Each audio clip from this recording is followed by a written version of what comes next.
selanjutnya Bu, nggih diwau kan pun diterangke nggih. Mohon paham nggih. Terus dan iki carana dapat dipahami atau disimpulkan bahwa tanda-tanda terjadi kekerasan seksual. Tanda-tandanya apa Bu? Jenengan nek pengen ngetos, pengen dieling-eling terus dicatat nggih. Pertama, dilihat dari gerakan-gerakan tak wajar. Berarti kan ono gerakan-gerakannya tak wajar nek anak kena terjadi kekerasan seksual itu pertama. Kedua, bahu terangkat sehingga menutupi leher. Ini gerakan refleks seorang untuk melindungi tubuhnya. Terus ini lobu sendekungnya, tiangnya itu sendekungnya iki. Terus kepala tertunduk ke dalam, maksudnya dilep terus ngoten niku nggih. Terus kedua tangan dan kedua kaki menyimpul erat nih, terus niku wau. Lah ngeten iki Bu. Niku tapi nggih gak semuane kena apa? Kekerasan seksual nek wong bentuke ngeten nggih. Terus jadi jenengan niku ampun berkesimpulan wong niku kena kekerasan seksual niku ampun langsung ngoten. Carane jangan menjustifikasi nek bahwa sing senengane bentuke ngene iku kena kekerasan seksual ngoten nggih. Terus lutut tertekuk ke dalam. Terus tubuh menekuk.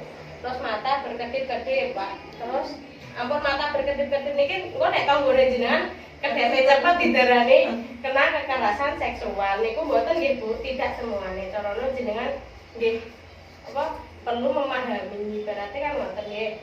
Terus wajah pucat pasi, terus dan lain-lainnya. Nah, selanjutnya Bu, tanda-tanda terjadi kekerasan seksual apa tuh? Yang selanjutnya nggih, dilihat dari gejala fisik. Nggih. Fisiknya niku sing jaba sing ketok nggih Bu. Nah, niku sakit jika memakai celana dalam. Terus dan mengeluh kesulitan atau kesakitan saat BAB atau BAK. BAB itu apa? Buang air besar. BAK itu buang air kecil, gitu. Terus cedera pada buah dada. Ini untuk yang perempuan, gitu. Terus corona bokong. Terus bagian perut bagian bawah, paha, sekitar alat kelamin atau dubur. Terus memar di bagian tubuh atau gigi, cedera atau tanggal saat pelaku menyergap dan memaksa korban merapat di dinding dan korban melawan. Menurut David Given, seorang peneliti bahasa tubuh, itu mengatakan seperti itu. Okay? Dan ini siapa Bu? Dan ini mau sing peneliti bahasa tubuh tadi. Terus rasa panas dan nyeri di area genital atau dan terasa sakit jika disentuh. Berarti kenapa alat vitalnya itu nek disentuh niku terasa sakit nih.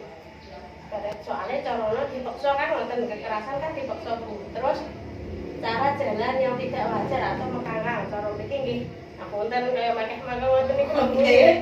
Nah, terus ditemukan bekas bercak darah atau cairan di celana dalam anak dan kemungkinan ditemukan bagian pakaian yang robek atau kancing yang lepas karena ditarik paksa. Otomatis nek mulai bagus ngoten niku kan bisa di nek bocah terus kaya kompeten kan jenengan saged napa mengenali gejala-gejala tersebut ngoten lho. Terus nek tanda gejala psikis niku pemikirane Bu nggih. Iku anak berubah ekspresi menjadi pendiam, cemas, gelisah, mengurung diri, takut ditinggalkan sendirian. Mungkin jenengan perlu mengetahui ini.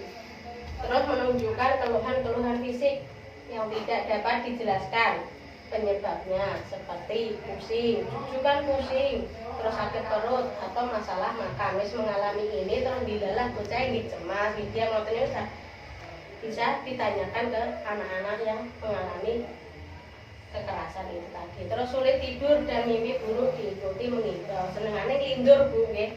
Lindur sing sekiranya sing biasanya ora di aktivitas dilakukan jujukan lindur seperti itu ngoten nggih.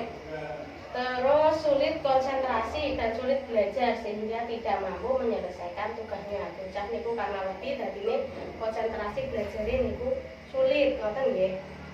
Terus perilaku mengalami perilaku kemunduran dengan contoh menghisap ibu jari, kemunduran kemampuan bicara atau ngompol.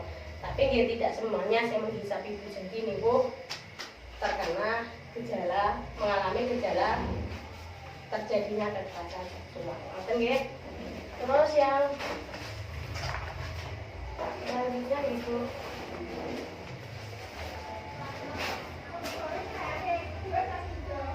niku wau gejala-gejalanya atau tanda-tandanya nggih Bu.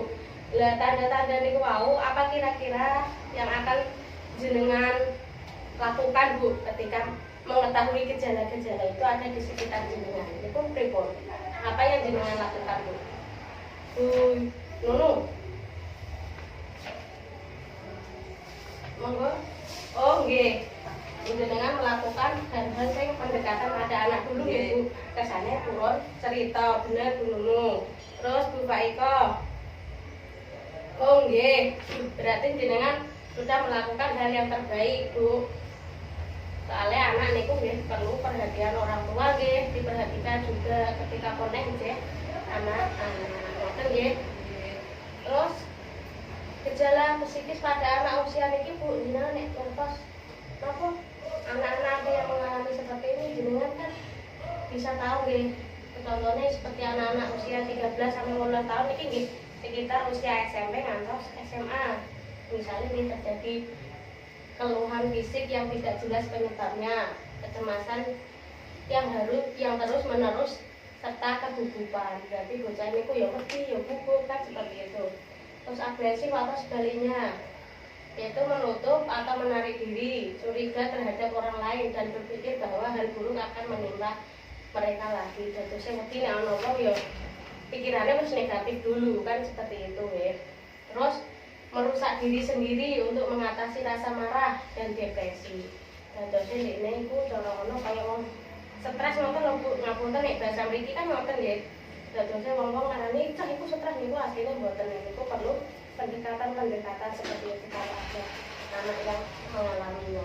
Untuk melakukan perbuatan berisiko tinggi seperti terlibat dalam penyalahgunaan nafsa bergabung dengan geng yang tidak jelas, kasus malah menggunakan narkoba apa kayak anak-anak pang nonton niku dadine bocah dadi pados liar nonton niku nggih niku dadine jenengan perlu mengenalinya supaya bisa niku mau kok dicatat nggih Bu. Nggih. Terus bagaimana sikap dan berperilaku orang tua jika anak mengalami gejala-gejala kekerasan seksual tadi? Yang perlu disikapi nih Bu, jenengan ampun panik rumiyin, tidak panik dan tidak marah. Jadi bocah wis ngalami ngono niku ampun diamuk langsung. Jadi perlu pendekatan ngoten nggih. Peluklah anak erat-erat untuk menunjukkan bahwa Anda sangat menyayangi mereka. Terus untuk diberikan kasih sayang. Sampaikan bahwa tidak ada satu orang pun yang boleh menyakiti mereka dan apapun yang terjadi akan tetap memberikan perlindungan. Jadilah pendengar aktif tentang cerita dan pendapatnya. Jadi jenengan ampun ngamuk yen bocah cerita rumiyin ngoten nggih. Mintalah pertolongan ahli atau lembaga layanan.